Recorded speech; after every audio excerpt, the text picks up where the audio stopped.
We've got a very dense program to get through on carbon and climate. Now, each of these projects comes from different categories, but what unites this particular group of four is that each of them deal with carbon and climate in interesting and imaginative ways. And that, of course, has been a great specialism for Kieran Timberlake. And here, Richard Maymont from Kieran Timberlake is going to talk to us about Penn's Landing Park Pavilion in Philadelphia, which is part of a large new urban park in Philadelphia. But it is where the founder of Philadelphia, and indeed of Pennsylvania, a state that's getting a certain amount of publicity at the moment, as I understand it, where he landed in 1682, I think it was. Yeah. And so, Richard, please tell us about the project. Thank you, Jeremy. And I will not look at the New York Times for the next 10 minutes. So I'm joined by my partner, James Timberlake, over there, and look forward to this. So I'm actually going to start here. The new Penn's Landing Park, currently under construction, will reconnect central Philadelphia to the Delaware River with a vibrant green civic space at the heart of the city's waterfront. Our work includes the architectural design of a central pavilion to house park amenities, including a cafe, event space, skate rentals, and support for park operations. This will be Philadelphia's first mass timber and first net zero carbon public building. In this presentation, we'll first present the site and design, followed by embodied and operational carbon and social and environmental impacts. The new park is located on the eastern edge of Philadelphia on the banks of the Delaware River. Homeland of the indigenous Lenape people, the land was first occupied by Europeans after William Penn was granted a royal charter to establish a colony dedicated to persecuted Quakers. The Quakers, along with other colonial settlers, eventually displaced the Lenape. Planned in 1682-83 by Penn and surveyor Thomas Holm, Philadelphia is positioned where its two rivers are closest together, the Delaware to the east and Schuylkill to the west. Following 3 centuries of intensive port activity, industrial development, and highway construction, the new Penn's Landing Park seeks to reconnect city to river with public space. The park has been thought of as the 6th square of city founder William Penn's original vision for 5 squares, and part of a network of new public spaces and trails that are transforming the city. The existing site is dominated by an interstate highway constructed in the 1970s and an adjacent ground-level boulevard. Narrow bridges provide minimal access to the river, where small parks offer momentary relief amidst endless paved, impervious surfaces. The fantastic opportunity of the site is evident in this recent video, where the mostly low-rise colonial neighborhood steps up to high-rises in the center of town. Our firm was part of a team some years ago that created a new master plan for a 10-kilometer or 6-mile stretch of riverfront with Penn's Landing at the center. The public demand for river access and open space translated to continuous walking and bicycle paths along the river, punctuated by a regular rhythm of public parks located every 0.8 of a kilometer or half mile. The design for the new park emerged as a public space of nearly 5 hectares, 11.5 acres, extending from Front Street across both roadways and sloping down to a riverfront promenade. The new landscape offers flexible open space for recreation, performances and festivals, children's areas including playgrounds and fountains, ice skating in the winter, as well as places for strolling and relaxing. The challenge for us in defining a park building that would serve as both destination and crossroads, a welcoming gateway offering public amenities and a point of focus in the landscape. The strategy for 2 buildings joined by a covered open-air breezeway emerged. This configuration and siting allows us to incorporate multiple public demands, including a cafe with views to the river, an event space that supports skating in the winter, and covered space offering shade and shelter. As architects planning for a new public space to be completed in 2029, we urged our client, the Delaware River Waterfront Corporation, to set an agenda for net zero operational and embodied carbon, a strategy that was ultimately embraced and led to a mass timber structure with wood facade and triple glazed window wall. The scale and massing of the pavilion and cafe were carefully tuned to establish an architectural presence that complements both the human scale of the park and the dramatic monumental setting of river and bridge. The plan is based on 4 18-meter or 60-foot squares with column-free interiors for maximum flexibility across the life of the building. The breezeway provides access to both pavilion and cafe. To the west, the pavilion houses a multi-purpose event space, support for park operations, and public restrooms. To the east, the cafe offers a food and beverage serving area minimized by positioning kitchen below and seating oriented toward the river. In section, you can see the design takes full advantage of the roadway below. Service access and utility spaces are at street level, with cafe support and storage positioned halfway between street and park.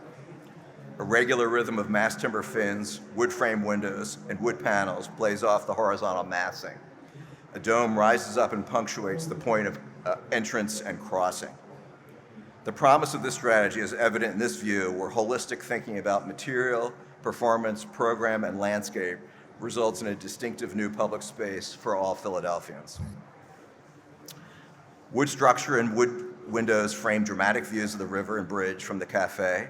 Operable wood panels to the north and south allow natural ventilation for much of the spring, summer, and fall.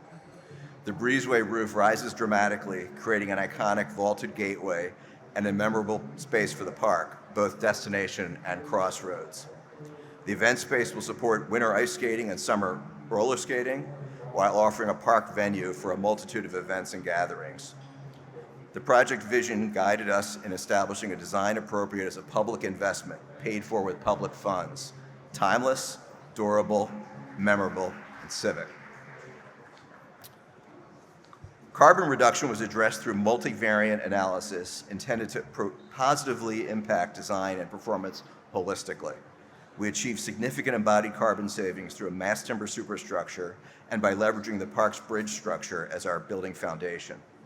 Our iterative collaborative design process allowed architects and engineers to arrive at an elegant solution for structure supported by exterior glulam fins that shade the building envelope. Wood structure and windows are complemented by wood interior finishes, offering a warm, welcoming palette appropriate for the park. Significant reductions in operational carbon were achieved through full electrification of systems, rooftop photovoltaics, and mixed-mode conditioning.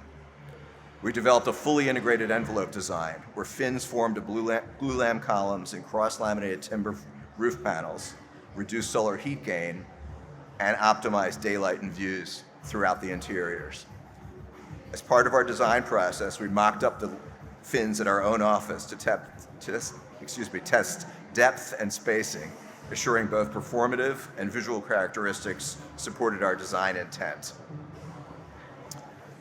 Operable awning panels allow the pavilion and cafe to take advantage of natural ventilation, and relaxed set points help reduce heating energy used in the event space when it is in transient activities and wintertime skate rentals.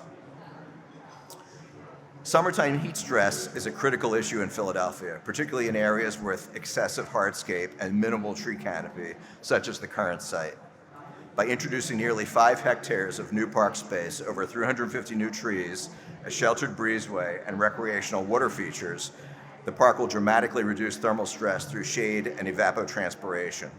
The whole cloth transformation from hardscape to softscape will also help minimize stormwater runoff to the Delaware River.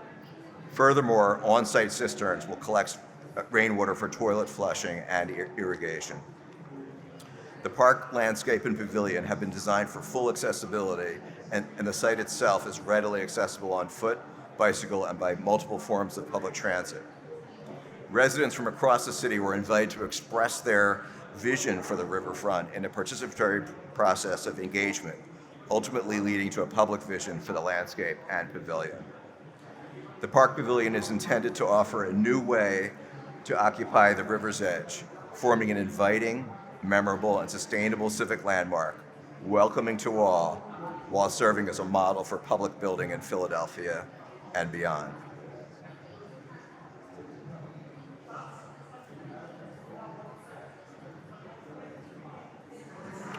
Thank you.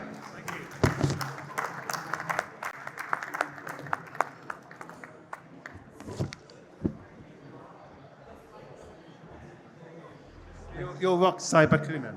Yeah, perfect. Yeah, okay, great, excellent, nice to meet you. and we're going to hear about the Waste White House. Okay.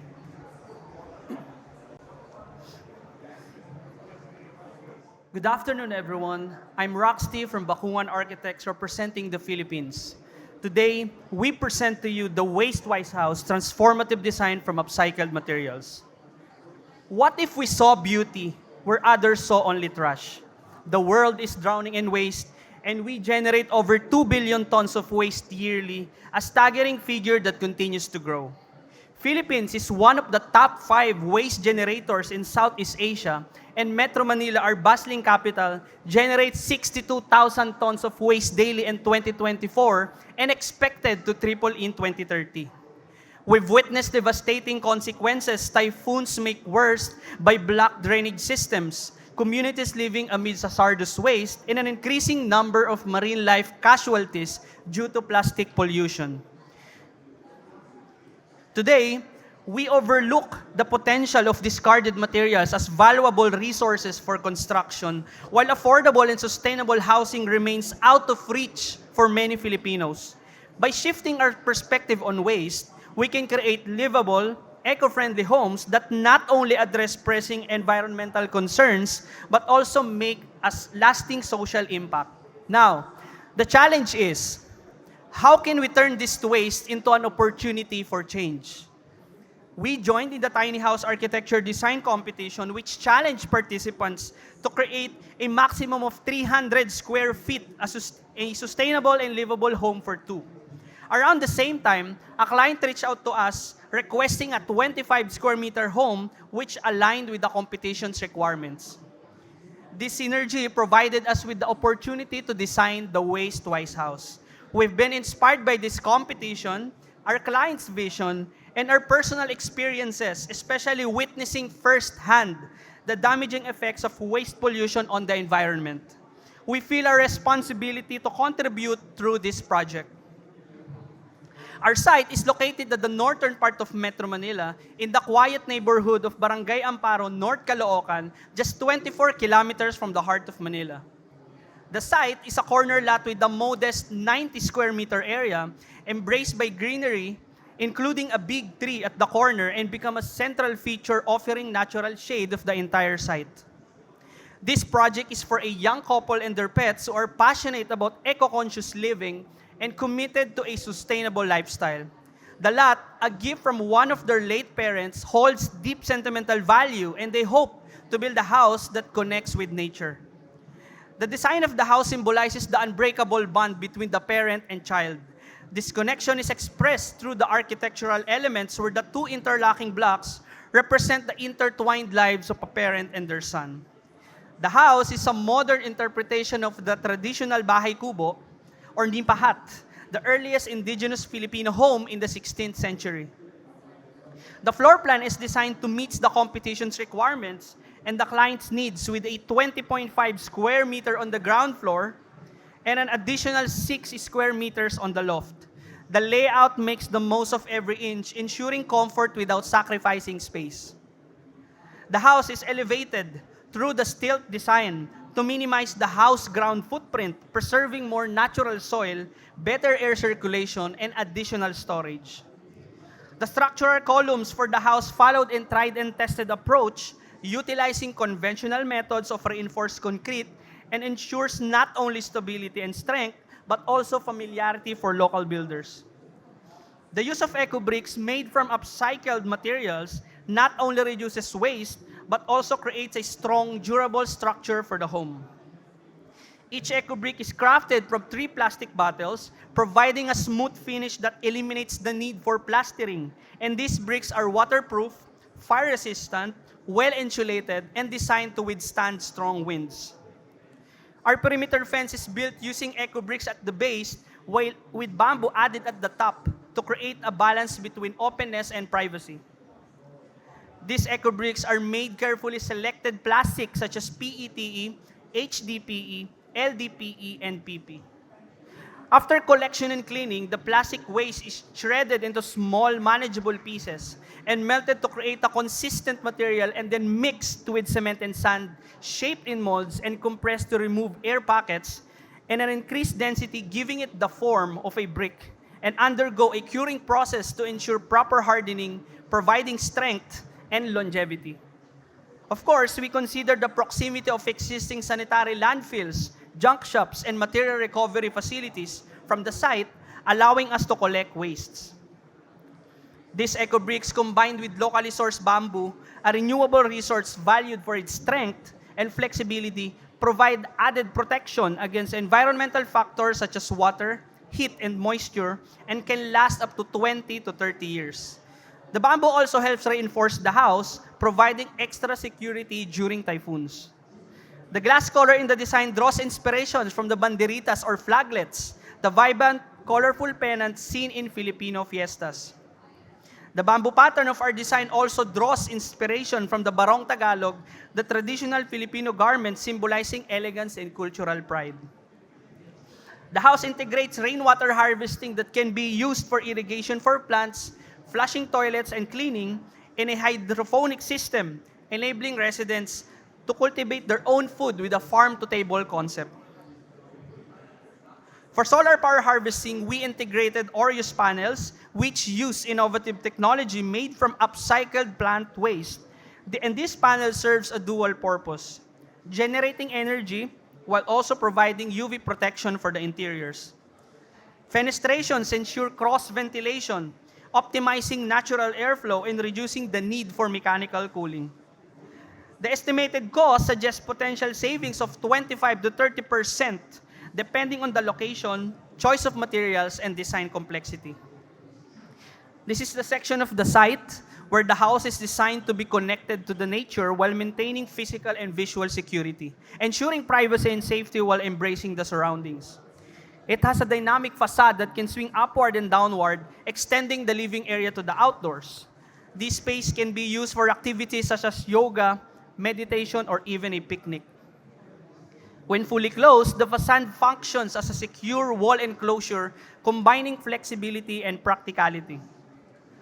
That's the toilet and bath, and the dining area features a high table that comfortably seats two, creating a space for intimate meals and directly accessible from the kitchen, making it easy to transition from cooking and dining.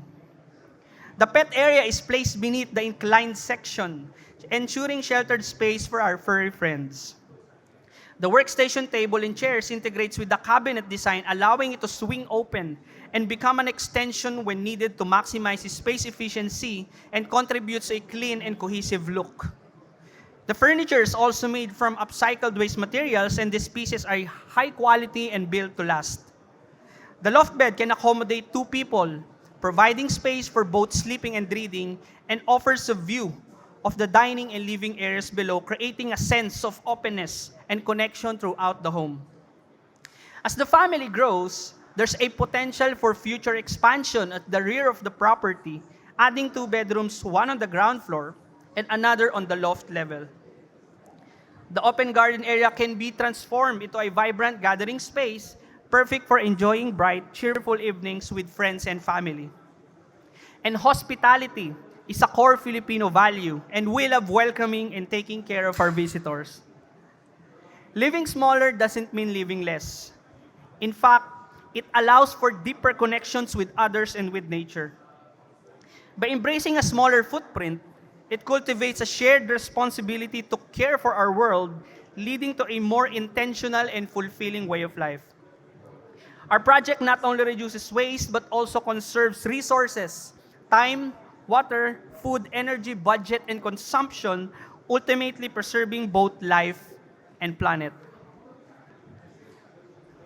The possibilities for creating a tiny house from waste materials extend far beyond. Our goal is to raise awareness and share this approach to Filipinos, fostering collaboration across barangays, municipalities, cities, students, fellow architects, allied professionals, and government agencies through social media, workshops, courses, and even by creating a visual guide, an initiative to spark a movement and allowing us to work together with communities. The Wastewise House is just the beginning. The core design of this house is one of many, adaptable to different geographies, climates, cultures, and budgets. Our goal is to document the process and share our blueprints to inspire communities nationwide.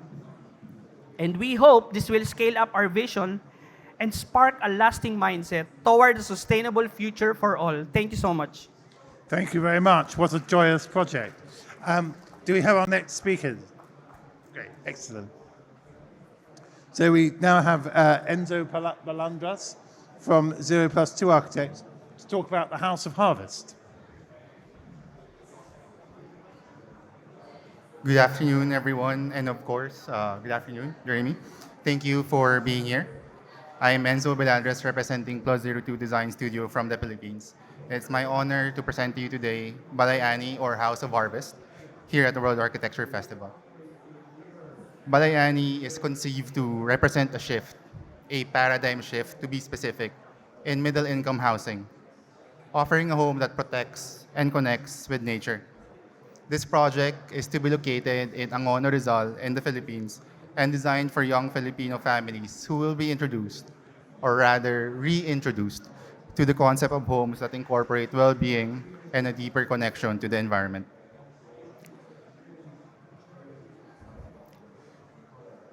To start with, let's put things into context. For 50 years, middle-income housing in the Philippines has seen little to no innovation, leaving many home buyers with outdated designs that struggle with limited space, poor ventilation, and being climatically challenged. With Balayani, our project, we set out to address these limitations and improve quality of life. Our design journey began with a question: how can we shift this cultural mindset from the status quo? And how can we design homes that not only protect, but also actively engage with the natural environment?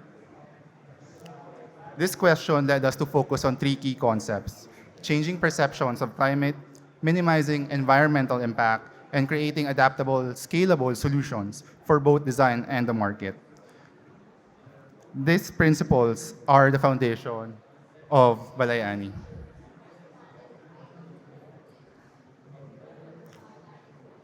Now, I would like for you to imagine yourselves as Marie and Juan, a young Filipino couple eagerly browsing the housing market. They would want a space that does more than shelter. They want a home that makes life more comfortable and sustainable. Enter Balayani, starting with a 52 square meter lot, a typical size for housing developments in the Philippines. We introduced a atypical feature: a vertical courtyard in the middle of this very limited footprint. Acting as the heart and lungs of the house, it circulates air and floods the interior with natural light. Instead of traditional enclosed bedrooms, we defined spaces by levels, creating a vertical open plan layout around the courtyard that adapts to privacy. This split-level design allows each room to open towards the courtyard, creating an open plan personal living space that takes advantage of the courtyard's benefits. And from there, we designed outward. The facade of Balayani also departs from convention. Composed of bamboo columns, it serves both aesthetic and functional roles. Optimized through solar mapping that considered all possible orientations. The mapping informed us of how dense or how light shading should be based on solar exposure. At the same time, we were able to channel air using the same interventions into the home by drawing upon the principles or the concepts of the Venturi effect and the shrouded wind turbine system. And inside, the air feels refreshing, contrasting with the usual humidity that we feel outside. Breeze blocks strategically placed, which you'll know where later, enhance airflow. And the stairwell, our vertical courtyard, floods the interior with light, and most importantly, facilitates passive ventilation through the stack effect. The placement of the living, dining, and kitchen spaces at the basement level is intentional. You may ask why. This keeps the space naturally cool, benefiting from the Earth's natural insulation and enhanced by an open-air water reservoir that you can actually see beneath the living area, adding to passive cooling, along with air filtering plants with a hydroponic garden in the courtyard, helping maintain indoor air quality. Upstairs, Maria and Juan, our residents, begin to imagine possibilities. Flexible spaces can serve as play area, an office, or even just the typical bedroom. With the windows open, residents experience firsthand the cross ventilation that makes the home feel, well, homey and pleasant. Every material in Balay Ani was chosen with purpose. While the breeze locks now, where you can see it's placed right at the front, enhance airflow.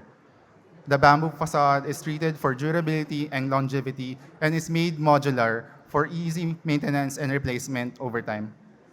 A rainwater collection system reduces reliance on external water sources for laundry, cleaning, and especially gardening as it functions together with the hydroponic system. And solar panels, of course, lower utility costs, easing monthly expenses for families like Maria and Juan. Overall, Balay Ani was developed in close collaboration with our client, who is a developer, a 30-year veteran in Philippine housing, who sought meaningful transformation. Together, we envisioned a home that harvests nature's resources, using sunlight, rain, and wind for power, water, and cooling. Rather than replicating existing models, Balay Ani aspires to set a new standard in housing design. It is an environment that connects residents with each other and with nature. Through intentional design, we can enhance property value, reduce living costs, and attract long-term residents. Balay Ani offers residents like Marie and Juan a home that is as inviting as it is efficient, fostering connections that go beyond the physical structure. In conclusion, we fervently hope that Balay Ani will be a game changer in the middle and maybe even the low-income segment in the Philippines has long deserved. By embracing natural elements, we aim to improve quality of life while supporting sustainable practices. We hope this project will inspire a mindset shift, helping families find homes that go beyond shelter, a place that breathes life, comfort, and connection. As we say in Filipino, ang tahanan ang simula ng pag-asa at pangarap. The home is where hopes and dreams begin. Let's build homes that don't just provide shelter, but foster a true connection with its inhabitants and their environment. Thank you very much. Thank you. Can we move straight on to our final presentation in this section by Robert and Mirka from My Architects about the gasometer in, is it Dortmund? Munster, sorry. Yes.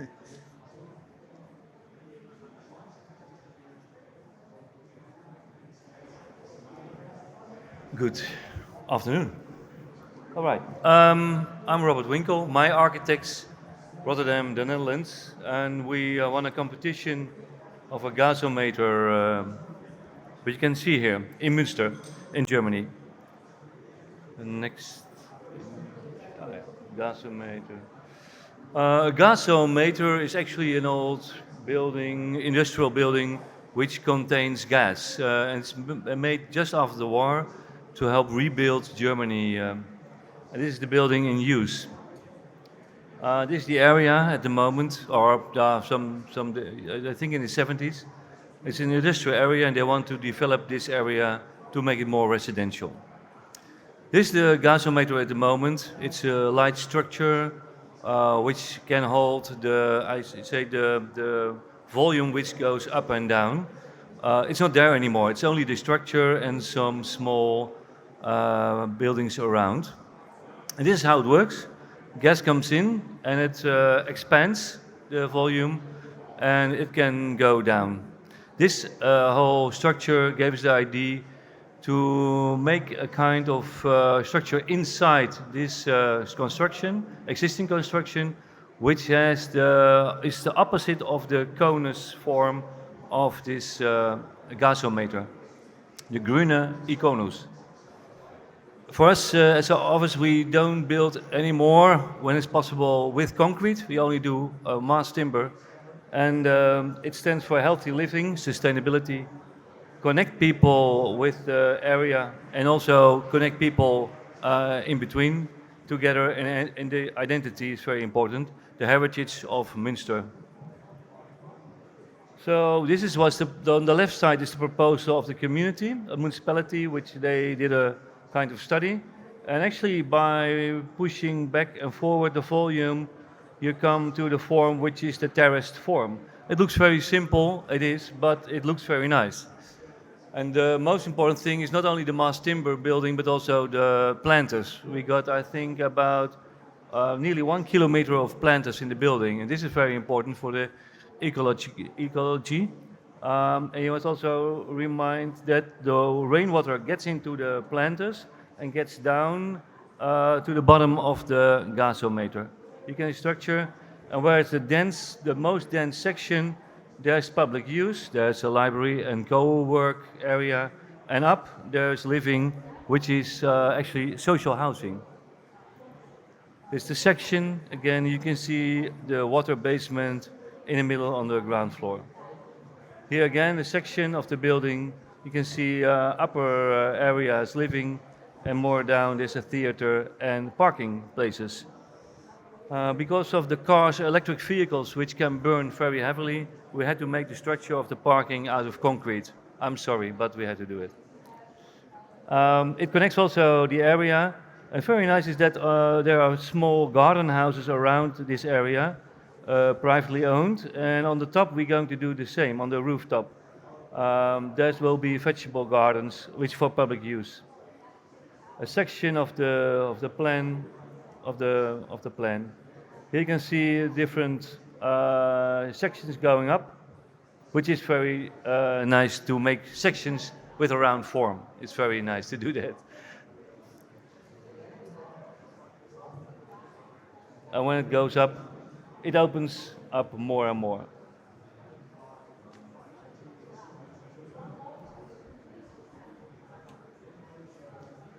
A lot of repetition, that's also very nice of a circle form. What's actually a challenge was the gallery, the outside gallery, which is also the escape route. When there's a fire, smoke can stay in this form. So we had to make a lot of CFD simulations to show to the firemen people that it can work this way. This section again, and the water goes down to this ground floor level. You can see the planters again, a section, and the facade. The outside facade can be very easy, PV panels and windows, which is refers to the original appearance of the building. We got a small film. Oh, music. Oh.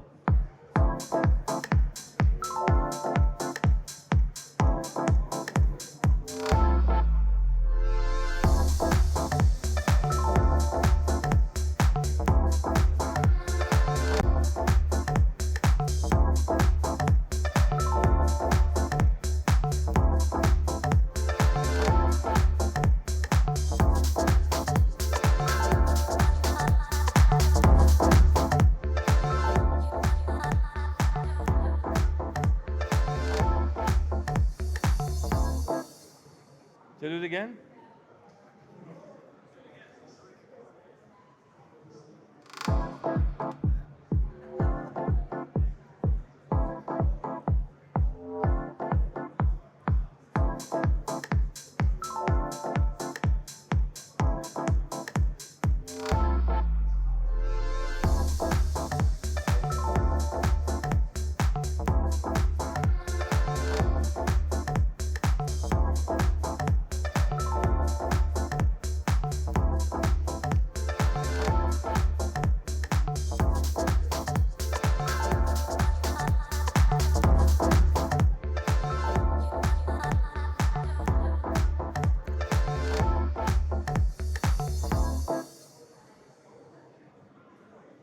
And this is the outside, and there will be LED screens who will display what is happening over there. We are now in preliminary design, and we're going now for definitive design, and a contractor is being contracted. That's it. Thank you.